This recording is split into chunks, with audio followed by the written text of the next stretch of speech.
tem um tabu no jornalismo que não se noticia o suicídio, e eu particularmente concordo com isso, mas a abordagem em relação a esse tema tem que ser feita com muito mais sensibilidade e entender que isso é uma consequência,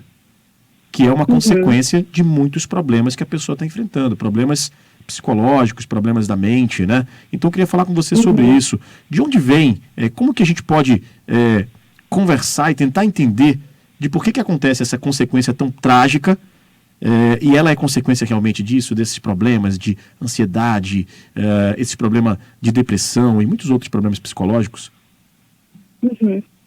Essa campanha, ela é bem recente no Brasil, a gente começou em 2015, né? E realmente os números, eles são muito assustadores. Anualmente são 14 mil, é um número muito alto, 14 mil pessoas, né, tirando sua própria vida. É mais ou menos 38 suicídios por dia. Então, assim, essa campanha veio no sentido da gente tentar amenizar, e eu falo a gente, não apenas profissionais de saúde, mas todos nós, a gente pode abraçar essa campanha no sentido de proteger uma vida, sabe? Privar uma vida, porque você falou a questão do tabu, e isso ainda é muito forte, né? As pessoas, elas acham que se elas falarem sobre o assunto, elas vão estar incentivando, mas na verdade não. Às vezes existe um amigo, um parente, alguém do seu lado que está dando indícios ali o tempo todo, né? Em frases do tipo, eu não queria estar mais aqui, eu queria sumir, eu queria desaparecer. Então, assim, isso são frases muito típicas de pessoas que estão em sofrimento emocional. Então, assim, essa campanha, ela precisa ser abraçada por todos no sentido de você pode salvar uma vida, sabe? E assim, a maioria das pessoas que estão sofrendo com isso, que cometem suicídio, realmente são os jovens, né? E aí são vários fatores. São fatores ambientais, fatores psicológicos, fatores sociais, fatores culturais. Então, assim, são múltiplos fatores. E a maioria, o interessante, assim, é que a maioria das pessoas que elas cometem suicídio, não houve nenhum diagnóstico, a maioria delas tem alguma doença mental. Então, é realmente uma questão de... Ela não teve um diagnóstico ali prévio, sabe? Ela nem teve a oportunidade de ter um tratamento. E se a gente encontra pessoas ao nosso lado, né, próximo, em que a gente possa dizer, olha, procura ajuda, nós temos aí o Centro de Valorização à Vida, que são profissionais altamente qualificados para fazer uma escuta, né? E a escuta seja através do telefone, e-mail, SMS. São profissionais que eles fazem esse papel. Então, é só uma ligação, sabe? Então, se você não consegue, se você não tem estrutura, de repente, para lidar ali, né, com aquele peso emocional que, de repente, aquela pessoa está colocando em cima de você, se você não tem estrutura, mas você pode, olha, pega esse número, liga, vamos procurar ajuda. Então, é muita questão de informação mesmo, sabe? Cristiane, é importante a gente entender também, eu acho que a gente precisa falar diretamente para algumas pessoas que ainda não acreditam, né, que desacreditam desses problemas psicológicos. A gente tem aqui no Ministério da Saúde a definição, por exemplo, da depressão, né, que é um problema médico grave e altamente prevalente na população em geral.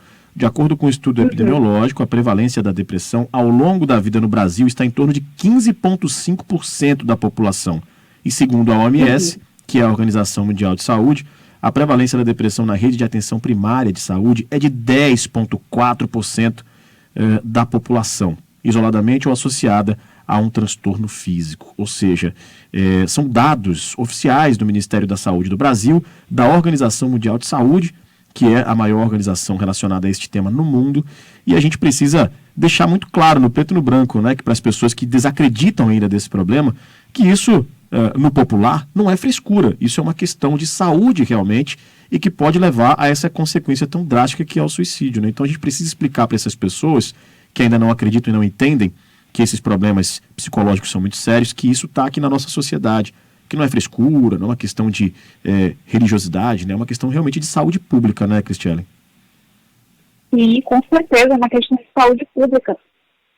Inclusive, a depressão, ela está na lista do ranking como a número 1 de doenças que levam ao suicídio. Então, é uma doença que não foi identificada. E é muito triste, assim, a gente ainda vive hoje numa sociedade muito preconceituosa, de olhar isso realmente como um problema, sabe? As pessoas banalizam muito ainda a saúde mental hoje. E hoje o número está muito alto justamente por conta dessa banalização, porque as próprias pessoas, elas olham para elas e dizem, não, vai passar, não, acho que é normal, não, todo mundo fica assim. E aí isso vai virando uma bola de neve, sabe? E quando a gente vai falar, por exemplo, do suicídio, existe muita banalização do porquê que aquela pessoa está se sentindo assim, seja um término de relacionamento, seja a perda de um emprego, seja a perda de um ente querido. Então, existe uma banalização muito grande em relação ao que o outro sente, a importância que o outro dá. E isso, assim, é muito grave no sentido emocional, porque é nesse momento que as pessoas elas vão deixando de procurar ajuda. E, ao mesmo tempo, é nesse momento em que elas se veem numa situação como se não tivesse mais solução àquele problema, sabe? E aí, é nesse momento, as pessoas cometem suicídio, não porque elas querem cometer suicídio, mas porque elas acham que aquele problema ele não vai ter mais solução. Então, elas levam, o olhar delas é no sentido de que aquele é o único refúgio, justamente por isso ser um tabu de conversar com outras pessoas a esse respeito. Porque o outro vai julgar, né? E uma das assim, diria até dicas, né, importantes para esse momento é a gente tentar ouvir o outro sem tentar julgar aquilo que ele está falando, sem tentar olhar no certo ou no errado, o que você faria, o que você sentiria, mas no sentido de olhar mesmo o outro. Se ele está falando que aquilo é difícil para ele, é porque realmente é difícil, não importa qual seja o problema. E além da depressão, existem também outros transtornos, né, que levam a isso. Transtorno de borderline, o abuso de substância também é um ponto bem relevante, né? Então, assim, são muitos fatores que levam a isso, e a gente não pode banalizar, a gente não pode valorizar isso apenas quando você perdeu um amigo, quando você perdeu uma pessoa próxima, um ente querido. Não dá pra gente valorizar isso quando chegar no estágio final. A gente tem como prevenir. Cristiane, você falou agora sobre... Só para você ter uma ideia, o Brasil, ele é o 8º dos países de pessoas que cometem suicídio. É um dado assustador, né? Quando a gente ouve que o Brasil está nessa posição. Você falou sobre prevenção, né? Sobre prevenir. Queria que você trouxesse algumas orientações agora, então, Cristiane, sobre quais são os sinais que apresenta uma pessoa que está sofrendo com um transtorno psicológico. Ansiedade, depressão, e a gente pode falar aqui para as pessoas que estão sofrendo de algum tipo de transtorno e ainda não conseguiu identificar, e também para quem convive com alguém que está sofrendo com esse tipo de transtorno. Quais são os sinais e como ajudar? Como prestar uma ajuda a essas pessoas? Então, vamos falar sobre a depressão, que é o que leva, né, o que tem a maior probabilidade de levar ao suicídio. Geralmente, a depressão, ela tem uma característica muito grande, que é a pessoa ela perde o prazer em tudo que ela fazia antes. Hoje ela não tem mais. Você vai percebendo, principalmente quem convive, né? Aquela pessoa ela tá ficando muito isolada, tá ficando muito na dela, tá ficando muito mais introspectiva. E frases, essas frases que eu falei agora, né, no sentido, eu não queria mais estar aqui, eu queria sumir, queria desaparecer. não necessariamente ela vai verbalizar que ela queria morrer, que ela queria cometer suicídio, que ela queria... Geralmente não são frases comuns, né, de serem faladas. Mas a depressão também, ela vem num formato onde a pessoa, ela consegue mascarar, ela consegue demonstrar para as pessoas que estão ao redor que ela está bem, que ela está sorrindo, que ela está feliz. Então, a depressão, ela não tem cara. Ela não tem como você olhar para uma pessoa muitas vezes e dizer essa pessoa tem depressão. Não tem. Às vezes o comportamento, é muito mais a leitura de quem realmente convive, que nota mais esse comportamento de isolamento. Ou a pessoa, ela engorda muito porque faz parte desse processo, de repente ela emagrece. Então, é realmente uma parte muito comportamental, um olhar muito corporal ali que você vai perceber, sabe? E a maioria das pessoas, elas têm uma questão, um tabu, né, em falar sobre isso, né, em tentar, talvez, acolher. Nós não aprendemos em lugar nenhum na nossa vida como lidar com as emoções. A gente não aprende isso na escola. A gente não é ensinado para isso. Então, imagina, se nós não somos ensinados, é difícil lidar com as nossas emoções. E, às vezes, muito mais com as emoções de outras pessoas.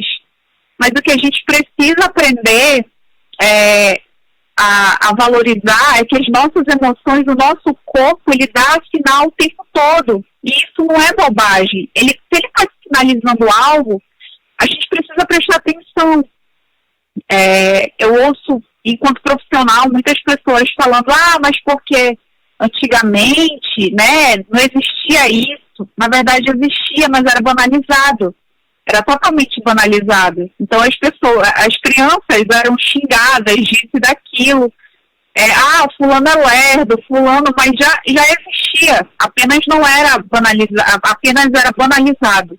E hoje, né, como isso, essa campanha, quando a gente fala de saúde mental, hoje ela tem sido muito valorizada. É uma pena que a psicologia ainda seja muito elitizada no sentido de nem todas as pessoas podem pagar tratamento, mas, ao mesmo tempo, existem muitos centros que fazem esse atendimento gratuito, né? Então, assim, que bom que essa bandeira está sendo levantada de saúde mental. A campanha de Setembro Amarelo, apesar de ser muito falada no mês de setembro, mas é uma campanha que a gente tem que levar o ano inteiro, porque a saúde mental, ela é essencial para que a gente consiga cumprir os nossos objetivos, né, cumprir nossas metas, fazer as nossas atividades propostas. Então, assim, não dá para banalizar. Se você banaliza, o seu problema, com certeza, ele tem solução, só que você precisa olhar de outro ângulo. E, às vezes, você precisa da ajuda de alguém para tentar tirar você desse processo de enxergar com uma ótica ali uma lente mais suja, sabe? Uma lente embaçada naquele momento. Muito bem. Bom, nós conversamos aqui com a psicóloga que está conosco na linha, a Cristiane Lopes, sobre esse movimento Setembro Amarelo, conscientização, prevenção, combate ao suicídio e, claro, a conscientização em relação aos problemas psicológicos que, infelizmente, afetam grande parte da população mundial. A gente vai continuar com essa série de entrevistas sempre no nosso Pensa Saúde, aqui neste mês de setembro e, claro, discutindo isso ao longo do ano também na nossa programação. Cristiane, quero agradecer muito a sua participação, agradecer também o espaço que você cedeu na sua agenda para conversar conosco aqui, levar informação aos nossos ouvintes e às nossas ouvintes. Obrigado, viu? Muito obrigada, eu que agradeço e que possamos ser disseminadores da vida. Muito bem, obrigado pela participação, um grande abraço para você.